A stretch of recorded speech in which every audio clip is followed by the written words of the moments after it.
Coming up on Current OC. Happy St. Patrick's Day. The Current OC shows you how to cook for the Green Day with some great Irish recipes. Plus, we'll discover the origin and history of legendary leprechauns. These stories and more, it all starts now on this lucky edition of the Current OC.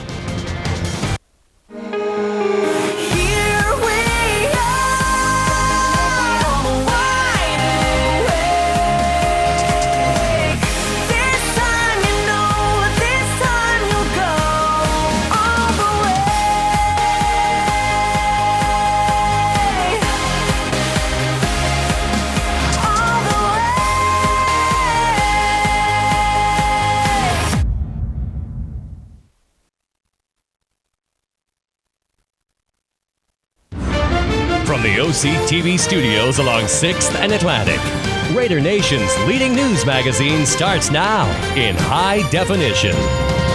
This is Current OC.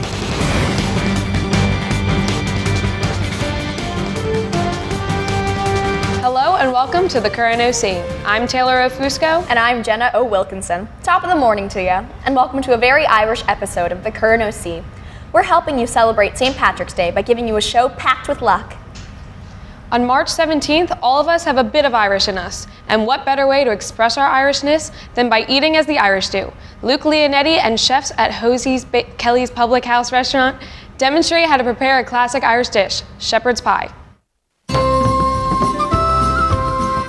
St. Patrick's Day is coming up soon, and being the Irish lad that I am, I've been preparing extra early for this special occasion. Lately, I've been in the mood for some Irish cuisine, and I found just the place, Josie Kelly's Public House in Summers Point. So today on the Current OC, we'll be joined by the fantastic chefs of Josie Kelly's to prepare a shepherd's pie.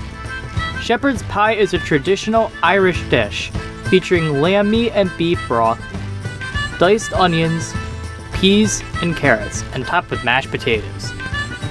First, you're going to want to dice up all your carrots and do the same to your onions. Mash your potatoes until they're smooth, and don't forget a slice of butter and a pinch of pepper.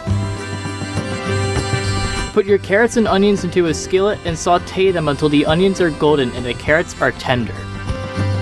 Mix in your lamb meat and cook it with the carrots and onions for about 5 to 6 minutes. Pour in the beef broth and peas and keep on stirring. Now, let's hear from our chefs at Josie Kelly's.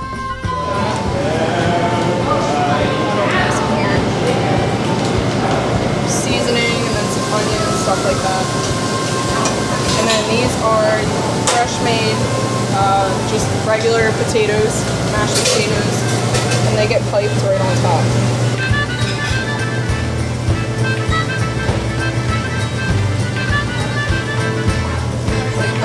Take these and we put them in the broiler so they can get like nice and toasty on top.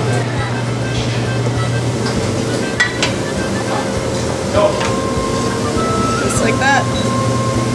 Give it a couple minutes and then we'll serve it. So the next time you're in the mood for some great shepherd's pie, come on down to Josie Kelly's. Oh, and don't forget to try their other food as well. This has been Luke Leonetti, reporting for the Current OC.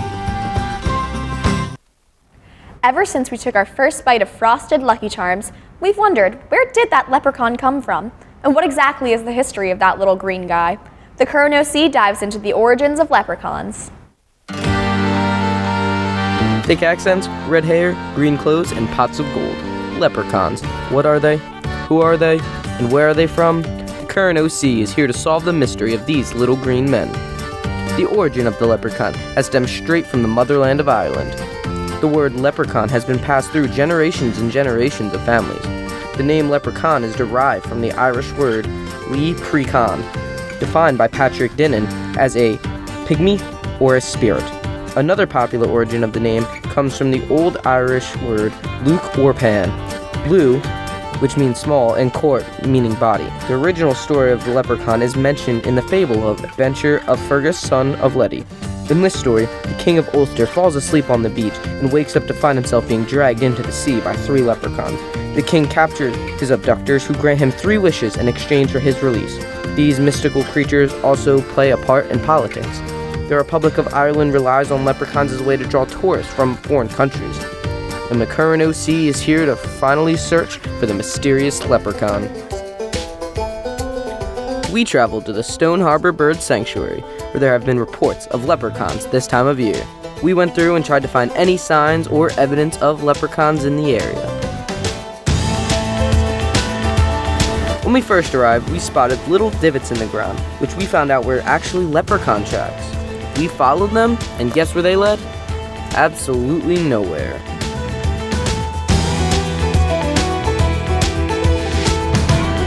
Next, we climbed through trees and brush. What did we find?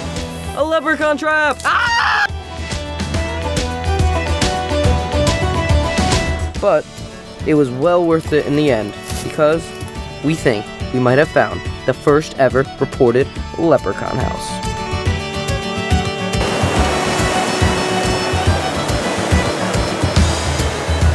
Inside the house, we found empty shells of what could be their food.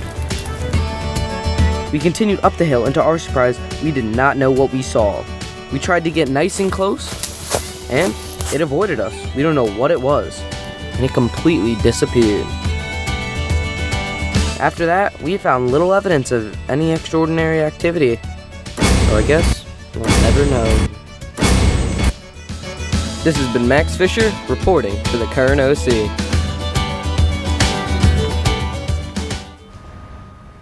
Recently, OCHS Holocaust and Genocide students embarked on an educational field trip to the Woodbine Brotherhood Synagogue. Anna McCabe has more. With the unconditional dedication of the OCHS History Department, along with the help of Stockton's Steve Marcus and Devin Patchell, classes were able to spend the day learning about history found in their very own backyard. Jane Stark, the museum's executive director, guided tours throughout the museum's exhibitions, telling stories of Atlantic County's Jewish population in Woodbine after the Holocaust.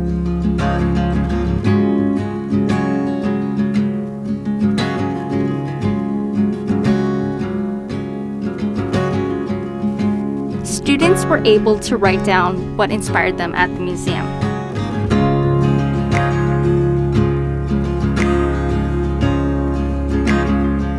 After a short flight up the stairs, students found themselves outside of the museum's traditional synagogue.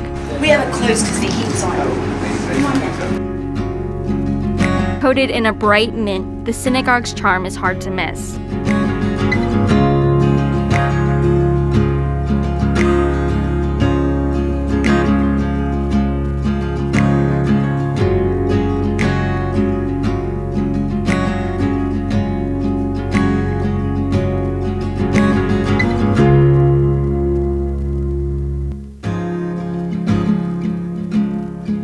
That was literally hell-bent on destroying all of the documentation. Led by Devin Patchell, the students were able to experience what an Orthodox Jewish service is like. Eastern European synagogue. You've got, wood benches. It's really cold. They would have had a coal stove in here, smoking there.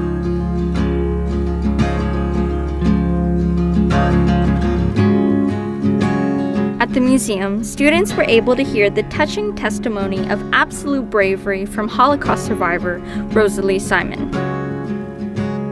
On behalf of the Holocaust and Genocide classes here at OCHS, I would like to thank the Sammy Say Museum for an inspiring learning experience.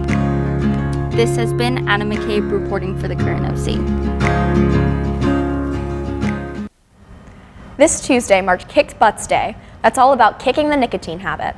So we have some information regarding vaping. We're sure everyone knows what vaping is and how it seems like a safe alternative to smoking cigarettes.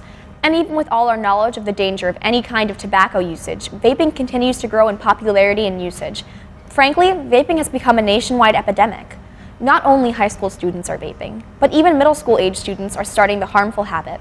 One major side effect of this usage is brain damage due to the fragility of our developing brains. Vaping is simply a nicotine addiction, and studies show that this form of addiction is extremely difficult to break. Most importantly, vaping can lead to lung disease and/or cancer. Not to mention, the chemicals used in the flavoring of e-cigarettes can cause a long list of ailments. Before you start vaping, the so-called safe alternative to smoking, strongly consider not only the addiction, but the health dangers as well. Can you believe that this week is the last week of winter? Wow, time really is flying. Well, not fast enough to get us to spring break. So, Kayla, what does the last week of winter have in store for us?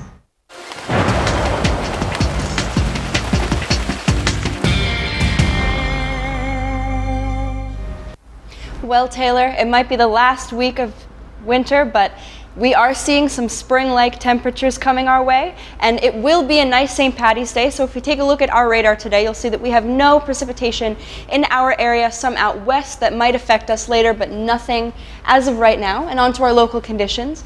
In Ocean City, we are seeing temperatures in the 40s with humidity of 54%. This is reminding me of last spring, with wind speeds of nothing, basically, which is pretty nice. Onto our area temperatures.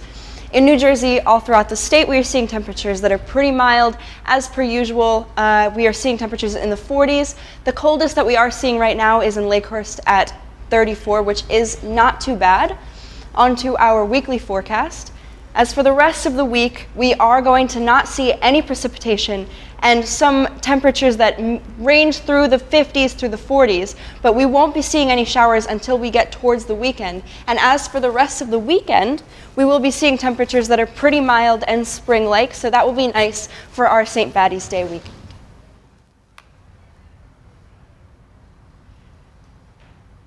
Well, that'll do it for us on this edition of the Current OC. Remember to log on and catch all of our shows and additional content by visiting oc-tv.org. We're also on Twitter, Facebook, and Instagram at OCNJTV, so be sure to like our page and follow us there too. Thanks for watching.